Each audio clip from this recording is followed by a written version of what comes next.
so he spoke, and so he spoke, that Lord of Castamere. But now the rains we bore is hard with no. Welcome back for the last time to PW. And by virtue of this new armour pack, I have been made Lord Commander of the Gold Cloaks. So that's one more thing I can add to the list of stuff that I allegedly am. We're also on a new map. It's called Westeros. I think we were moving towards that, really. Wasn't up long enough for me to do a map intro, though, so whatever. Yeah, and I still got freckles at this point as well. But really what defines this map, for me at least, was the sort of absence of the lords. Like, it wasn't uncommon for me to go on and actually be the highest rank. It actually happened a few times that I found myself in charge of battles. What are you all doing? Don't just stand there, hit them! You got a pike, poke them. If you got a sword, slash them. And if you have a mace, smash! Yes!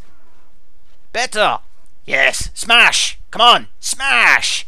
Jump and smash! Well, that battle went remarkably well, and shortly after they pieced out, something completely slipped past me. He's got freckles, bastard! And it completely escaped my notice for about a minute and a half, before suddenly somebody told me he was missing, and I legged it over the hill in pursuit. Oh, there he is. Okay, he doesn't know it's mine. Okay, I'm just gonna stroll past him. Smash! My horse! Now, I've said previously that I've actually covered everything in the game. That is not necessarily true. There are still some things I've yet to cover, and I haven't really thought of a way to cover them. One of them is ERP, which stands for Erotic Roleplay, and it is alive and well, but not if King Tywin has anything to say about it, who outlawed it. Damn it, marriages are for alliances, and bedding ceremonies are for babies. Nothing else. And as the High Septon of Bidandism, it was my duty to carry out the sentence of the guilty.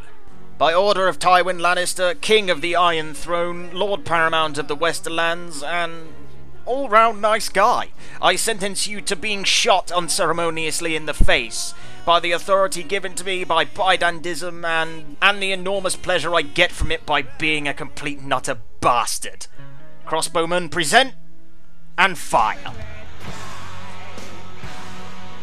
I would later live to regret that decision. Now, I was happy to have Freckles back, but I wasn't to know that he was going to become a bit of a burden. Because you see, there was nowhere I could sell him, nowhere in Montebell where I could lock him up, and I couldn't leave him for more than 5 minutes for fear that he despawned or ran off. And I did tend to take a bit of care with him. Come on, Freckles. Gotta go and attack the Starks now. I make it out like I was being a bit of a coward with him. I really wasn't. I think he got blackbarred about twice. And you might be wondering why I'm making such a big deal about this horse, right? It's basically because it's a very good horse, has very good manoeuvrability, and it's also impossible to get. Also, I made the stupid mistake of giving it a bloody name. So I thought, right, the end game for this is I have to get him to a map where I can sell him. And I was worried that he wouldn't make it. But I need not have worried. Right outside the castle. The goblins are still here, Santa. If they declare now, we're going to get cut to ribbons. Fall back! Back now. See, Santa, that's why you should have said the goblins were there. Jeff, open up the doors. That is okay, get ready to close it behind me.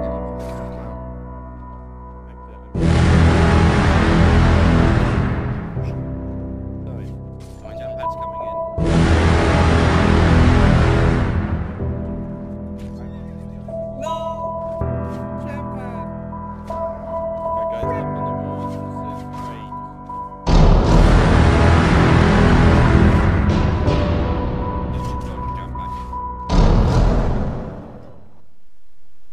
And so my friend died. But not before he'd carried me all the way back to Montebell, where my gear was easily recovered. And so it is on this day that we pay homage to Freckles, the greatest warhorse who ever lived. Not to worry though, before he got couched I managed to get a glass full of his spunk, which means all the horses in PW are Freckles' offspring. Yep, that's a thing we're doing now. You're welcome, by the way. Alright, now we can finally move on. I have to say that the death of Freckles, despite how hard it was on me, it was still rather liberating. And shortly after the previous incident, we found ourselves attacking the Starks in an ill-fated siege. And boy was it ill-fated. I mean, just an unmitigated failure, like we gained fuck all from it.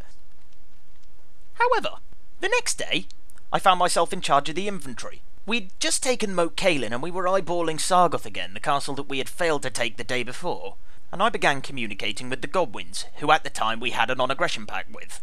And I said to them, right, we're at Moat Cailin, which is behind Sargoth, and if you attack the front, we're going to hop over the wall at the back. Now, I have to admit, I've been in this situation before, but never with this many people at my back. And never before has it been so successful.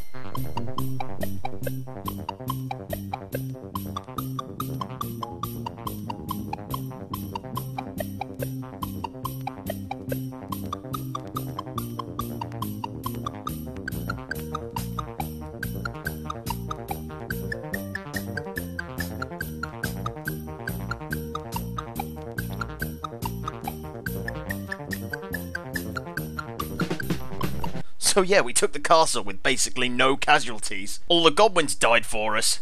Ha! Stupid fucks. Anyway, moving on. Westeros wasn't actually out for that long, so before long the map changed to Skyrim. So, it seems it's all going to end where it began for me then. Now, I said earlier that I would regret the decision to enforce a sort of extremist view within my own religion, and it seems my increasing neglect of said religion led to a more sort of extremist militant branch of it.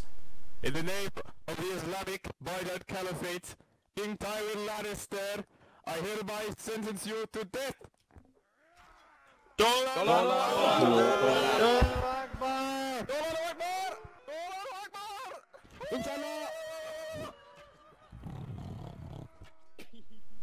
What have I done?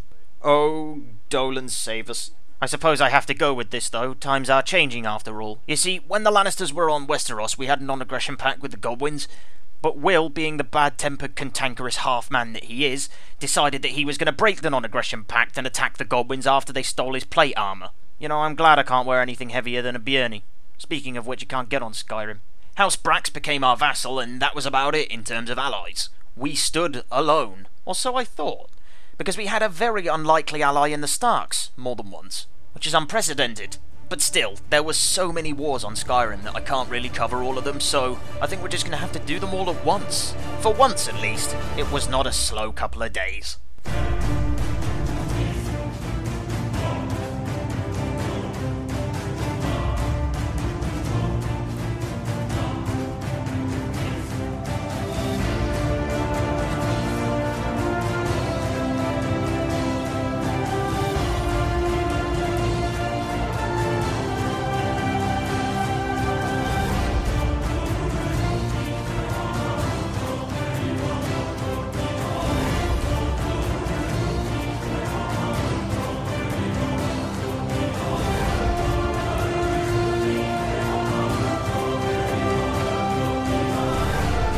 Block up, demi-plie, and block down, and block up.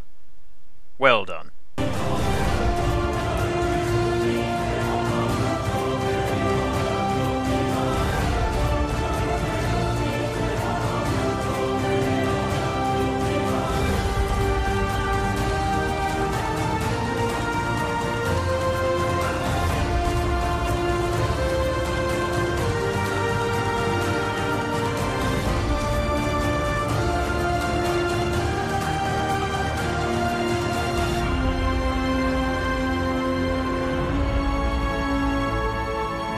End of the war. Time for healing. Fuck. I said this would be my last chapter, and we're coming now to the end of our story.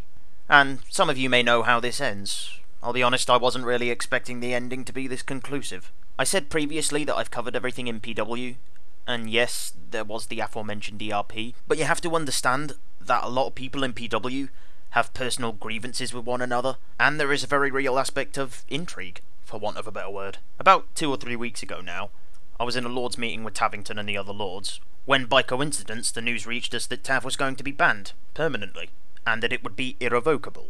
Actually, this is the chat log that got sent around Steam. Now, I don't know what this was meant to say since it's basically unintelligible, but this was what got around Steam. Now, I know a lot of people wanted to know some of the details behind why he got banned, and I do have to go into these for the sake of explaining something later on, so here we go.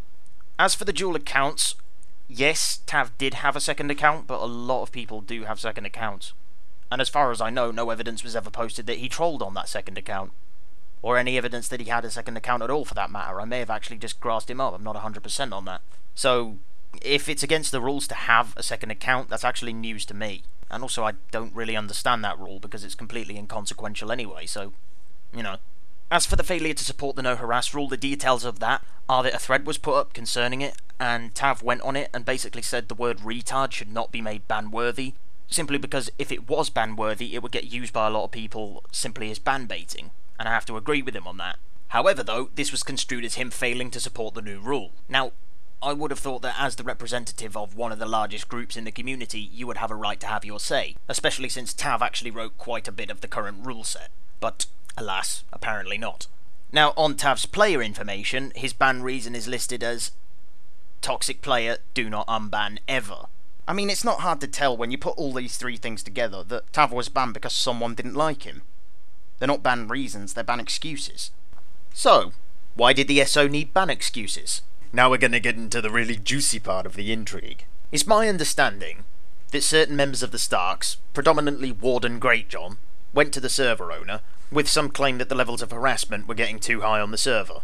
Now I don't really know where that originates from since we've been on better terms with the Starks than ever, but I digress. And it was for said reason that they demanded the immediate banning of Tav. I don't know if they wanted it to be permanent or irrevocable, but nevertheless, this is the circumstances we are in. And they claimed that if he was not banned, they would move over to Legacy. Subsequently, Tav was banned.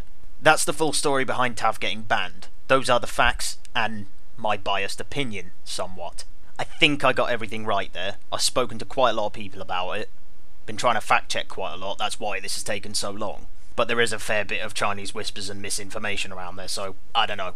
So if I've missed anything or got anything wrong, my bad. I'm not trying to paint anyone as evil here, I'm just trying to state the facts. Now, as for the aftermath, Tav gathered myself and the other lords into a meeting and asked us, in quite a forthright fashion I think, we have two choices. One, we can appoint a new king, and you can continue on Nexus. Or two, you can move with me over to another server. And the decision was unanimous to move over to Legacy. And that we did. I think at the time with a great deal of optimism. And rightly so, I think. The first few days were interesting, if nothing else. A lot of activity. Had some fun with the new factions. Unfortunately, however, within about 2 weeks we realised that the server population just wasn't there. Neither was it going to change. And eventually it just got to the point where we couldn't be bothered with it anymore. So, the Lannisters disbanded. And now we are no more. As an entity, however, we are not dead. We are alive and kicking. So it's the dawn of a new era, and the 91st has been reborn, and I have been made ensign. I carry the flag. It's another fucking custodial job, perfect. As for me, I'm just going to carry on with the 91st for now, till Bannerlord comes out. I should imagine the Lannisters will reform round about that time. I have joined the Godwins on a non-committal basis, so if anyone cares you'll still see me around, albeit a lot less frequently. So then, I guess that's everything from me. Lannisters are dead and you can all celebrate. But I don't want to end on such a low note. I've always been meaning to talk about this, but never really had the opportunity. And I might not get another chance. Everyone in PW has a stake on not getting killed. You know, you might lose money, you might lose armour. It's effort, right? So it can get so damn personal when someone kills you. And I always like to think, what would happen in real life if, like, you got shot dead by somebody in war, and then you just respawned at an aid station, and you just had the capacity to go back and insult the fucker that shot you, because it's so damn personal and so damn immersive. I just think that's funny, because you can't die properly in PW, you're just going to respawn. And even though there's a lot more stake on the wars in PW, it feels a lot better to win them than it would in, like, just some regular team deathmatch thing. At the end of the day, all you've really won is bragging rights. And even then, the other guys aren't going to give it to you, really. King Berg of Brackwall actually said something that I think's quite profound. Sums this all up quite nicely. And I think he's onto something. Because in truth, in a world as persistent as this one, you can't win the war. The bullshit will be eternal.